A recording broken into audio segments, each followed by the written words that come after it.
Hi. Oh my God. I feel like I'm talking to thin air, to nobody. I've never done this before, and it's just starting. Hi, I see people writing things.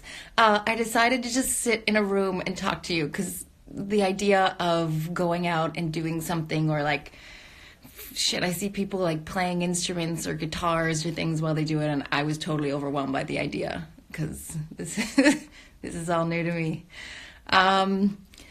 Somebody was asking me already questions. You were posting questions on my lead up to having this talk, and before I start answering them, I have a question for you guys that I figured you could maybe help me with, which is some fans were saying they can't make it and they really wanted to see it.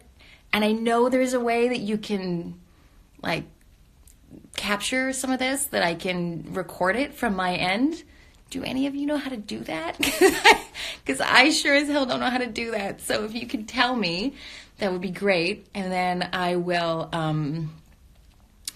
do that. I'm on landscape view, and your guys' comments are all in the other way. And I don't know why it doesn't flip. Maybe if I need to flip my phone. Let's see. There, now I can read them. What's my favorite movie? There's too many to pick from, but I love The Fountain by Darren Aronofsky with Hugh Jackman, that was booed out of the Toronto Film Festival, that for some reason people love to hate, but I absolutely love it. Oh, hi. You were trying to record it on your computer. Thank you. For the other fans who can't make it. I know there are super elves that can't make it, but I know I can do it. How do I do it? Somebody tell me how I do it. Will there be an Ant-ManAndTheWasp 3? Well, that'll depend on you guys. If you show up at the theaters and you make us some money, then there will be, but if not, then definitely no. Somebody was asking me, do you think that Kate was pregnant with Jack's baby when she left the island? I said, please say yes, because that's what I think was the case. I totally do. Of course she was. She was totally pregnant with Jack's baby. Do I miss Lost? No, I don't. I loved being a part of it. I'm proud to have been a part of it. But God, it was so much work. And it just, playing somebody who is terrified and emotional and in angst and fear and horror and shame and everything day in and day out for 12 hours a day. God, that's painful. I'm not the kind of actor who went to acting school, so I don't have a ton of tricks up my sleeve. I don't really have this like bag of tools I can pull from. I just have to feel it. I just have to go there and live it and feel it. And so for me, Lost was pretty torturous. 6 years of like 12, 14 hours a day, just always being in the most horrible emotional places. You might notice that the first thing I did after that was Real Steel, where I got to just hold a cup of coffee and talk to a very beautiful man, namely Hugh Jackman. And it was because I couldn't do any more screaming and running and crying, and I was spent. What do you use on your face? Super glowy.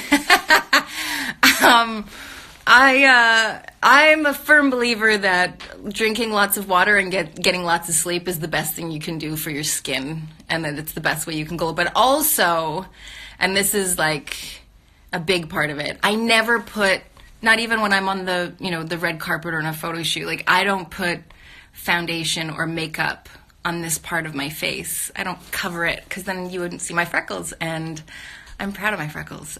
So what you see is actual skin. I don't have any foundation on, and I think real skin is prettier than foundation, so that's why it glows.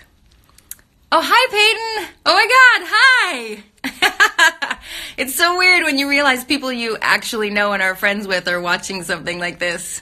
Wait, do you miss the Hobbit set or the Hobbit actors or characters? Yeah, I really do. I loved being in New Zealand. I loved the people.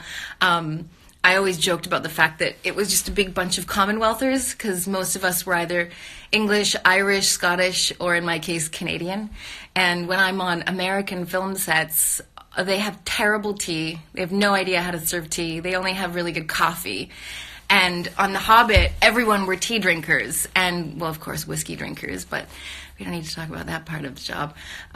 So I always got really good tea on that set, and that's hard to find in this country.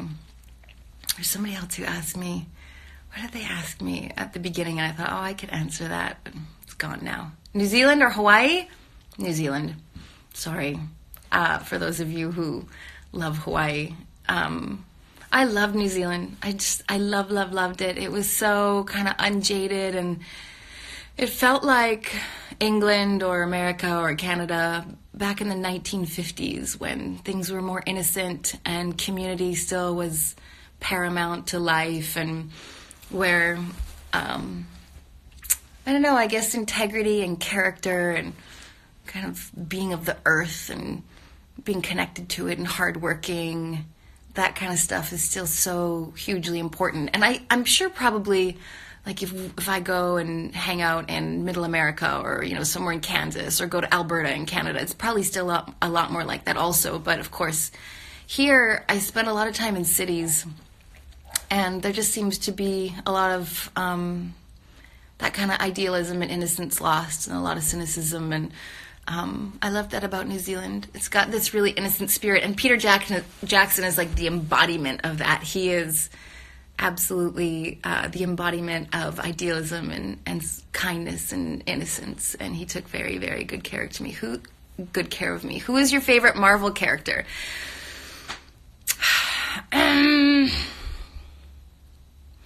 Ant-Man. I'm not just saying that.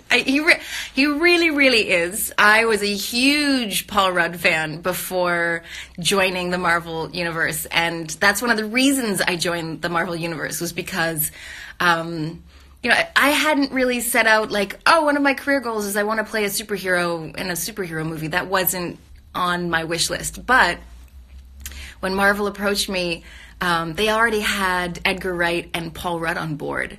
And I just thought that sounded like the most zany and fantastic idea for a superhero movie, and was utterly ridiculous and outside of the box. And I was a huge Paul Rudd fan and a huge Edgar Wright fan. And so, yeah, Ant-Man's way up there for me. He's sweet and lovable and hilarious and also heroic. The moment at the end of Ant-Man where Anthony gets shot and Ant-Man says, "Oh, you're going to pay for that." I fell in love with Ant-Man. But I also love Spider-Man. I've always loved Spider-Man. When I was younger, Wonder Woman and Spider-Man were my top superhero characters. And I kind of think the Hulk is fantastic. I'm a huge Mark Ruffalo fan. I haven't seen Black Panther yet. I'm dying to see it. I know it's out in theaters now, and it won't reach me for forever. But God, I want to see it. I think I'm going to love it. It might become one of my favorite Marvel movies. What's your favorite book from the ones that are behind you? Oh, that's going to be hard. What's my favorite? Oh, A Fraction of the Whole. And for those of you who have been following me for a really long time, like when I first showed up on social media 10 years behind everyone else, because it took me forever to agree to join the real world, I did a book club discussion about A Fraction of the Whole, and I think it might have been my first one. So I have this wonderful experience or memory of it, and I love it. I love that book. It was one of my favorite books, and the fans really responded to it, and we had this great discussion about it, and yeah, it was great. How was your experience playing the Wasp? Love you. It was so challenging. Truly and really, it was one of the most challenging roles I've played in a film. And there were so many reasons for that. And one of them was the pressure I put on myself. One of them was because I was playing this character that you already met and had a relationship with from the first film. But she went through this hugely transformative emotional journey in the first film and became a new person. And because of that, it was a challenge for me to try to play her in a way that you would recognize that this is the same person. This is Hope Van Dyne from the first film, but she's very, very transformed, and that she's grown a lot. And her she looks different, and she's softened, and she's more content. And in the first film, she was the opposite of so many of, those things. She was hard, and she was cold, and she was troubled, and so that was a big challenge for me. And then also just playing a character where I'm only a small fraction of it. I'm such a control freak. I have an opinion about everything, and I like to have my hands in everything and really control everything. And I had to really do a trust fall with Marvel and with Peyton Reed, and just say, okay, I know you guys are going to really be responsible to make this character when she's small. And I'm going to be working with a stunt double who's going to do a lot of her more fantastical stunts because, frankly, I'm not an Olympian or a national gymnast the way she is. And so I felt like in the end, I was really only responsible for a fraction of who she was, or a portion of who she was. And that was hard for me to get used to. It was hard for me to share. I don't share well with other kids, apparently. I can't understand that because it's not in my language. Where from? I hate you. Oh, I love you. What did I eat for breakfast this morning? Oh God, it was the weirdest thing. I eat weird things because I'm lazy about food. I really only care about getting my belly full. I'm not really that into food, and so I go into the fridge and I grab what there is, and I, generally speaking, either mix it up in a fry pan or a bowl and eat it. So this morning it was a cabbage snow pea or snap pea salad mixed with coleslaw mixed with egg. It was weird, and sounds really disgusting, I'm sure. It wasn't fantastic, but it wasn't awful. But it filled my belly, and that's all I really care about. Eating is not a thing for me. What else? Can I say something in Spanish or Italian? Not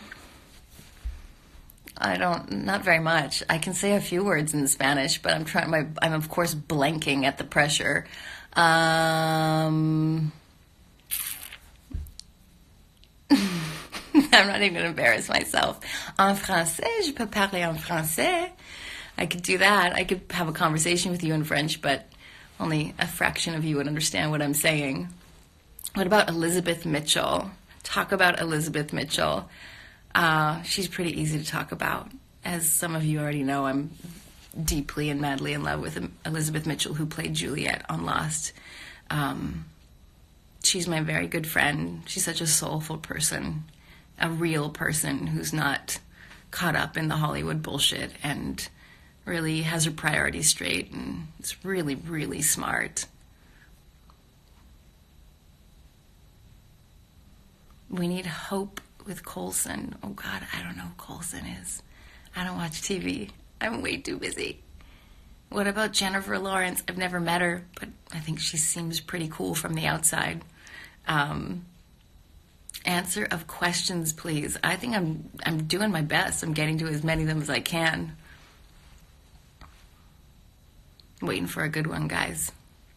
You still haven't told me how I can record this. I don't know. If I just start pressing buttons, what'll happen? What's this do? Oh, wow. I can put things on my face? What would you say to a person who wants to be an actor? I would say take Helen Mirren's masterclass online right now. I've never taken it, but I really want to. I saw the commercial for it recently, and I was like, oh, I need to take that class because I need to learn how to be an actor. And I bet you she's got some stuff to say. I think she would be an incredible teacher. That's it. Well, and also thank you. Thank you so much. Thank you. You save the recording when you're done. You're always there for me. Yeah. What was I saying? Oh, yeah. What my advice? One of the hardest things to do in this profession, I think, is to just stay true to yourself and be you. It's so easy to get pulled in 100 different directions. And I came into this industry at 24 years old, so I wasn't a kid. And I had a really strong idea of who I was. I felt pretty clear on who I was. And God, it's so easy to feel like you can get lost in it all, or that somewhere along the way you lose yourself, or you're not being true to yourself anymore, or you kind of feel like, wait, who am I? I'm getting lost. And I think that's one of the biggest challenges as an actor, is to hang on to yourself and know yourself and be true to yourself. So, yeah, that would be my thing. Where am I from? I'm from Canada. I'm Canadian, mostly the West Coast, from Alberta and British Columbia. I went to 5 different elementary schools, which I guess explains how I became an actor. And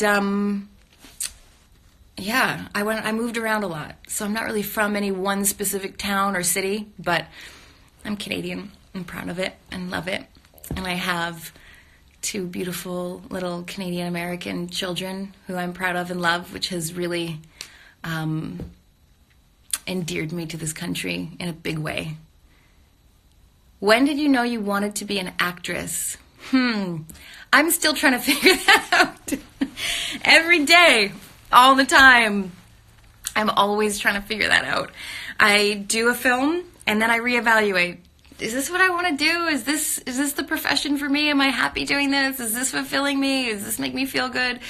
And every time I kind of come back to these like, well, kind of, I don't know, yeah, maybe. Well, it's a pretty great job and I'm going to stick with it for now, but who knows in the future? And, so I don't know. It never really came to me like that. Like I never had a revelation that, oh, an actor, that's the job for me. That's what I want to do. But I kind of stumbled into it, which is really unfair in so many ways, because there are people who work so hard to be an actor or an actress and are so passionate about it. But, the world or the universe or God or fate or whatever it is that we all collectively are moved by, it has a funny way of taking us places we didn't expect we'd go. And that's kind of what happened with me with acting. And yeah, it's the Wasp. Hi. Are you dating anyone? Well, yeah. My baby daddy, the man who is the father of my 2 children, is my boyfriend, and I dig him, and he's pretty groovy. I love Real Steel also. I have to say that might still be to this date, the best experience I had filming anything. Hugh Jackman lives up to every rumor you've heard about how incredible he is, what a leader he is on set, what a handsome, chivalrous, intelligent, kind, lovely, smart, super, super talented man he is. I learned a lot from working with him, and I loved working with Sean Levy, who you guys might know from the Night at the Museum films, or from Stranger Things, which is a TV show that he created. God, even back then when we were filming Real Steel, I felt so clearly that I was working with somebody really, really special in Sean. And I kept telling him all the time, I want to work with you anytime in the future again. And then, of course, he became this mega producer producing Stranger Things. And I'm really proud of him and super stoked for him, because he deserves all the success in the world. Will you appear in Avengers 4? I will appear in Avengers 4. Not very much. So don't get your hopes up. It's not going to be a ton, but I'm in there.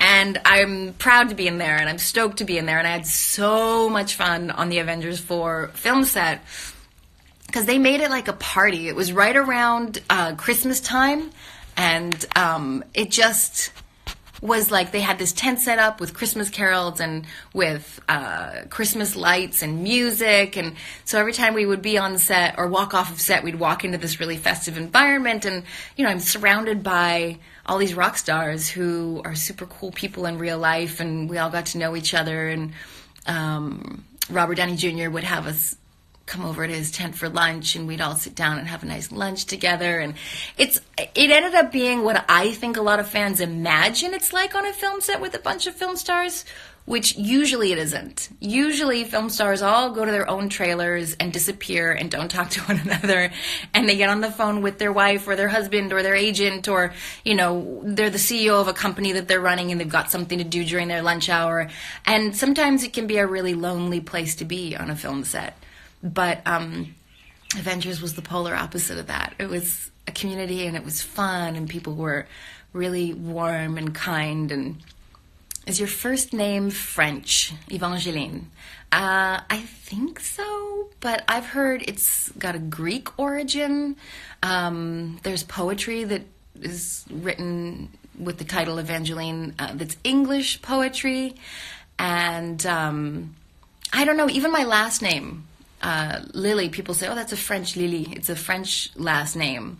But I don't think I have any French in my genealogy. I'm English, Irish, Canadian, with a bunch of other little bits of stuff speckled in there. But, you know, for the most part, I'm a straight Brit. If you could be a mythical thing other than an elf, what would you be and why? My 3 top mythical beings when I was a kid were unicorns, fairies, and elves. I was that little girl. I loved girly stuff, and I think I still feel that way. I don't think I'd want to be a unicorn, but I always wanted a pet unicorn. And I think other than an elf, maybe I would choose a fairy. They're small and cute, kind of like the wasp. Hi, am I coming to Argentina? No plans in the immediate future, but I do love Argentina. I've been there before. What star sign are you, and are you typical of it? Yes, I am typical of it. I'm a Leo. I'm a Leo, and I definitely fit a lot of the Leo characteristics. And I'm probably typically of a Leo. I'm quite proud to be a Leo. I love being a Leo. I'd say the only thing that doesn't really fit is I'm not super materialistic. I don't really value luxury. My house is pretty humble. My things are pretty humble. I drive a very old vehicle. I like old things, and I like camping, and I like simplicity, and I like being close to the earth. And so I guess that one doesn't fit. Will you get married with Ant-Man? You have to wait and find out.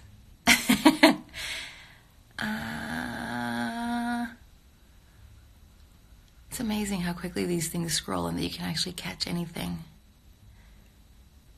Do I believe in God? Wow, what a question. That's an enormous question. I have always, all my life, had a very big and deep and broad faith. I think words were created long after the thing we call God, whatever name we give it, in my mind, in my opinion, and for me, is irrelevant because it existed before words. So I do believe in a power that is unseeable, a force and energy in the world that is a part of us and with us. But I don't know what it needs to be called, whether it's God or the universe or fate or Allah or energy or spirit or Buddha or, it's just, they're all names, they're all words, and words, to me, they don't mean that much when talking about something that can't be defined by words. Thanks, Kat. I'm good, how are you? I'm having fun. It's nice. It's weird because I feel like I'm having a conversation with myself. I'd suggest Claire or Juliet. Oh, that's pretty hard to choose. I spent a significant part of my last days with both of those women, and even Sun. I don't know. All the women from Lost are dear to my heart and are my favorites, of course. Do I like the Beatles, McCartney, or Lennon? Well, for 5 years, I dated maybe the biggest Beatle fan in the world, and he really gave me an enormous education on the Beatles. And he was a huge Lennon fan. And so I think he kind of biased me towards Lennon and towards Manchester United, of course. The real question is, in all capitals, Jack or Sawyer? I'm telling you, I've been doing this for 15 years, and there is not one interview I don't think that I've ever done where that doesn't come up, or especially not if the question, if it gets taken to the fans. If the fans are allowed to ask questions, somebody's going to ask me, Jack or Sawyer. And 12 years I have bit my tongue and never answered that question, and I will carry on doing that to the day I die. Best question. Oh. Jack always. No, he's a jerk. They're going to start fighting now. Everyone's going to start fighting now. Are you going to do more streams in the future? Yeah, and I'm going to try to be more adventurous and not just lay on the floor in my reading room. Maybe we can all go for a walk or a hike together or something. But I'd never done it before. And I knew it was simple, and I knew it would be, whatever. You just sit and you answer questions. It's no big deal.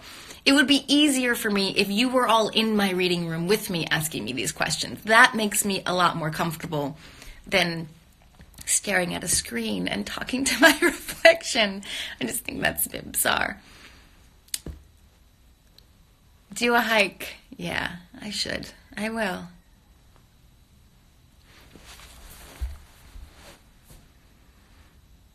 Hey, remember me on Ant-Man? Probably not. Apologize for not opening my door for me. Oh, that's nice. That's always handy when you realize you actually did the right thing or were chivalrous. When are you going to start your motivational speaking tour? Who has made me starstruck? Diane Keaton. Diane Keaton. And I made a complete fool of myself. The first Golden Globe I ever went to, I saw her. And I just thought, you know what? I could act cool right now and be above being starstruck and not run over there and act like an idiot. But I kind of feel like in this environment where we're all peers and we're all actors, if somebody ran up to me and said they were a big fan, I would be so flattered and it would mean something to me. And so I just ran up to her and acted like a fan.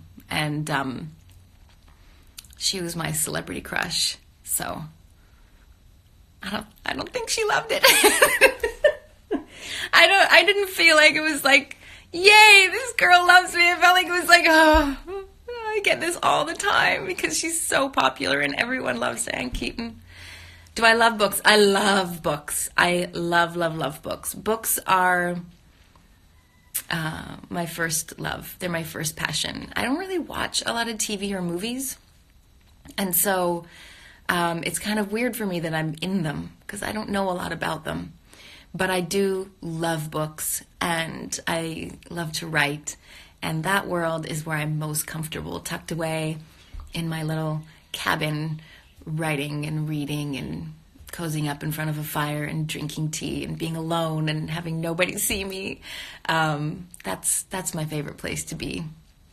What am I reading right now? Right now I'm reading a book called Zen, The Art of Motorcycle Maintenance.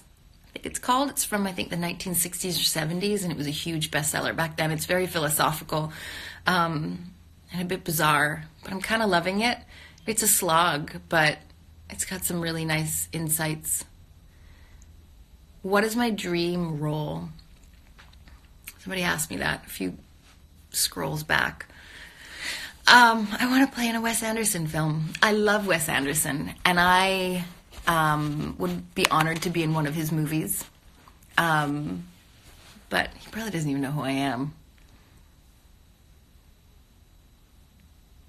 1967? Is that when the book was made? Is that the one I was just talking about? 1984 was a great book.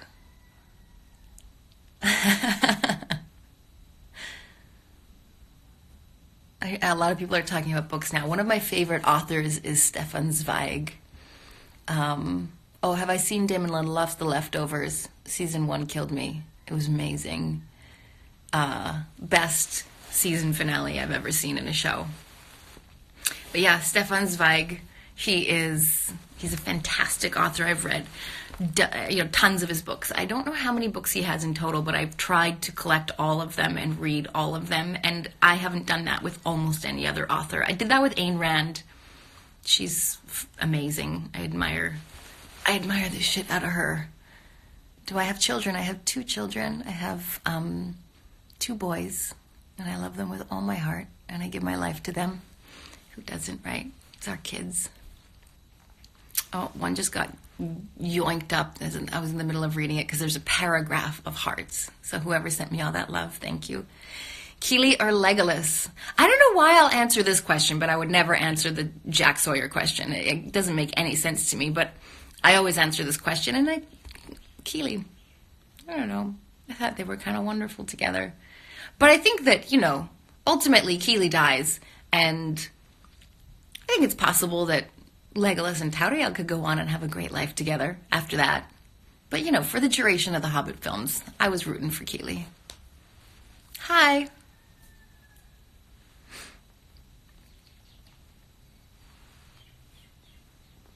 Can you say something in French, please? Qu'est-ce que tu veux que je dise? Ce matin, j'ai écouté Le Petit Prince avec mon petit-fils pour qu'il peut entendre le français bon. Pas mon français, parce que mon français, c'est dégueulasse. Quelque chose d'autre en français, parce que je n'ai pas une autre question? Ticklish? Yeah, a little bit. Mostly on my knees. God, if you grab my knees, it'll kill me. Can you never cut or dye my hair because of... Oh, I can never cut or dye... No, you can't, because you have beautiful long red hair. Do you watch any reality TV? No. I really don't like reality TV. Which lost character would fit in Avengers? I feel like my first instinct was to say Saeed. He's a real badass.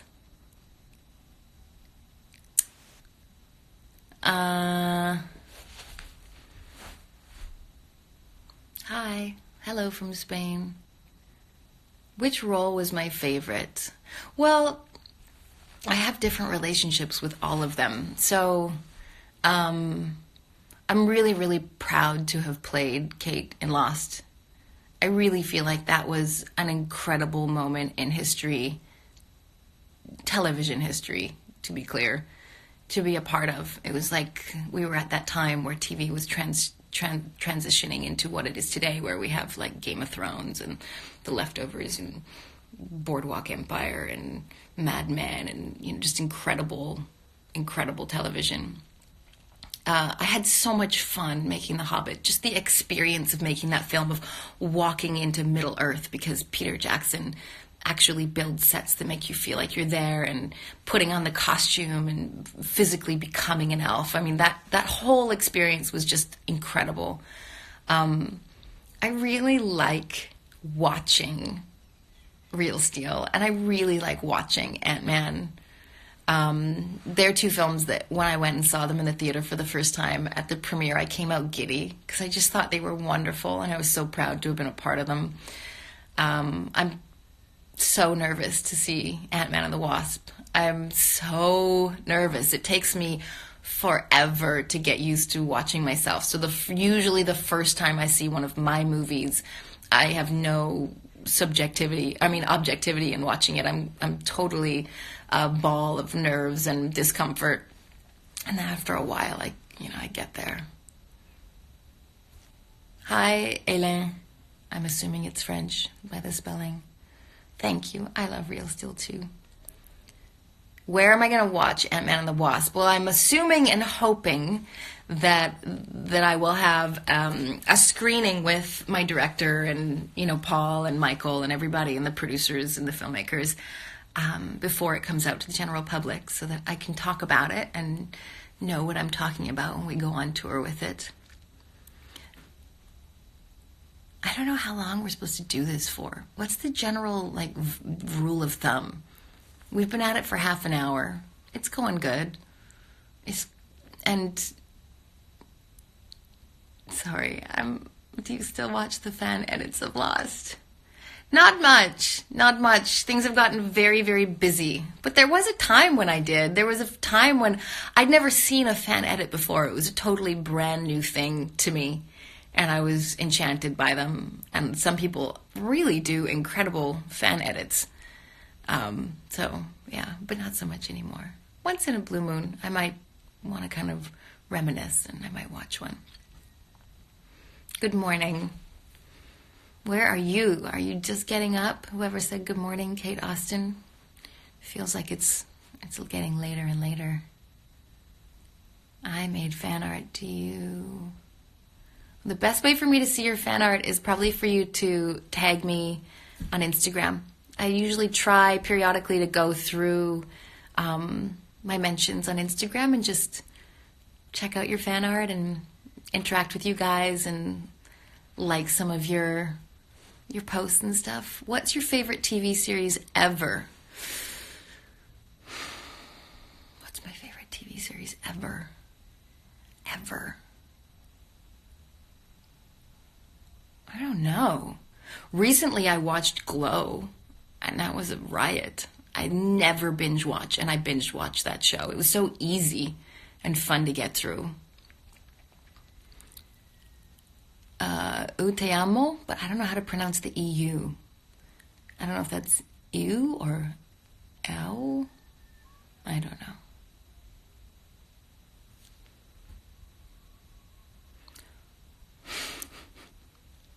Why is the ending of Lost so bad?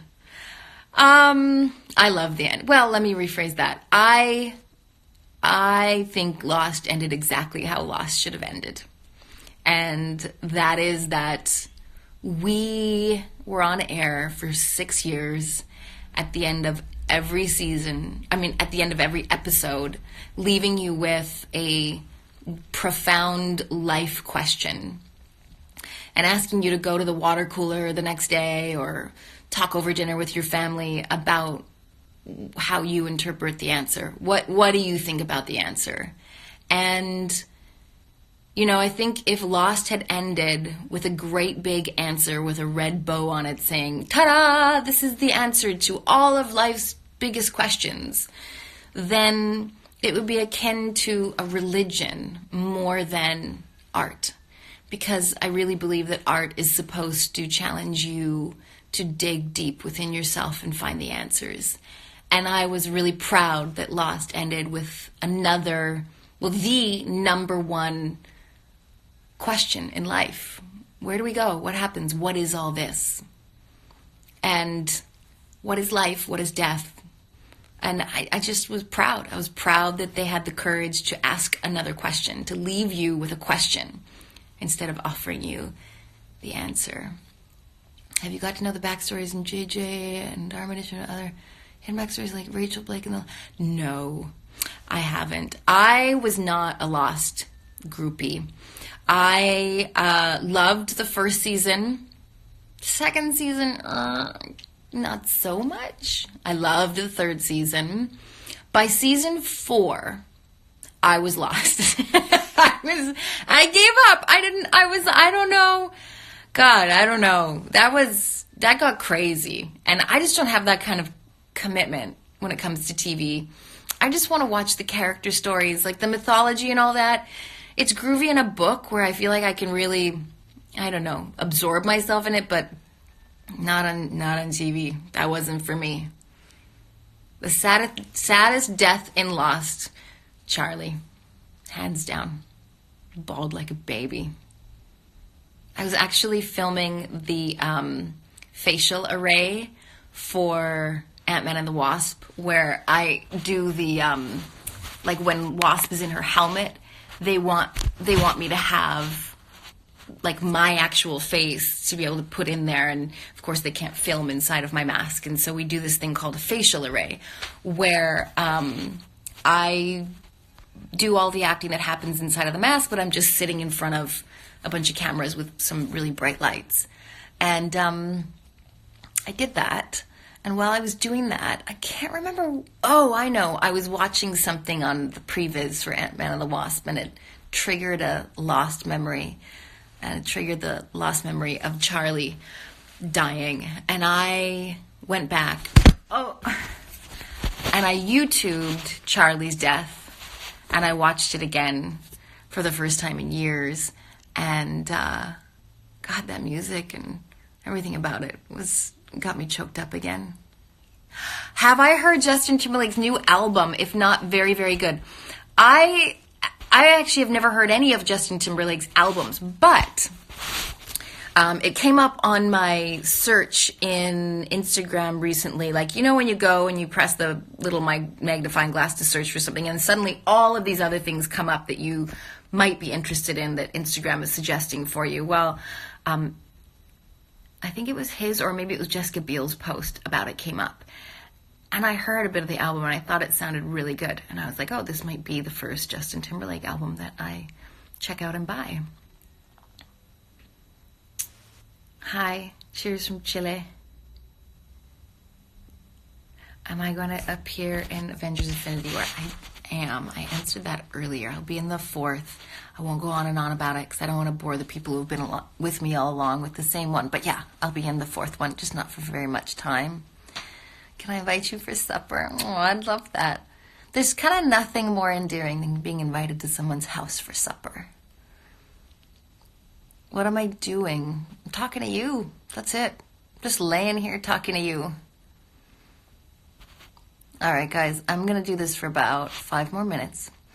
And then I have a ton of work to get done today because I'm trying so hard to get the second Squicker Wonkers book out, and I have been failing miserably for the last 2 years, so I got to get at it. But it's been really, really fun talking to you guys. Thank you for all your love and all your questions. I really appreciate it. Will I be at the Lost Con in 2020? I don't know. That's a long way in the future. I'd never planned that far ahead. Am I afraid to grow old? What a wonderful question. I am going to answer that as my last question. No, I'm not afraid to grow old. I really, really love and respect my elders a lot. And I really, really need them. I feel like society needs elders. And I think one of the things that's happening right now with this trend towards everybody wanting to be youthful forever is that, you know, that's all fine and dandy for the individuals who get to feel young forever. But what about the youth who need elders, who need people who have slowed down enough to really grow in wisdom and have let go of the trappings of youth, of needing to be beautiful and competing on all levels, and have settled into a place of more contentment and peace, and the things that historically have characterized elders in society and has made them so valuable to young people in society. And I look forward to being that person. I look forward to being the person who is not looking young for my age, but looking beautiful for my age. I look forward to being that person who young people hopefully can look up to and respect and don't feel like they're competing with, because I'm done competing, because that sort of chapter of my life is over. And I don't know, I think there's a beauty in that. And I really hope that as I continue to age, that I always keep that perspective. I really, really, really do think age is beautiful. When I see men and women with their faces covered in lines and wrinkles that are the tapestry of their memories, that show the life they've lived and the things they've sacrificed and the joys and the laughter they've had and the pains that they've hurt. And, you know, all of that is written across their face when they allow it to just age and show all of that. And my parents are both incredible examples of that. My in-laws are both incredible examples of that, of people who have aged gracefully and who embrace being my elders and my guides. And God, I need them and I love them and I value what they are to me and I value what they are to my children. And so yeah, I think age is beautiful, and no, I'm not afraid of it. Thank you all for your time today. I love you, and we'll do it again. This was fun. I don't know how to turn. Oh, there's end. I'm going to turn it off now. Bye.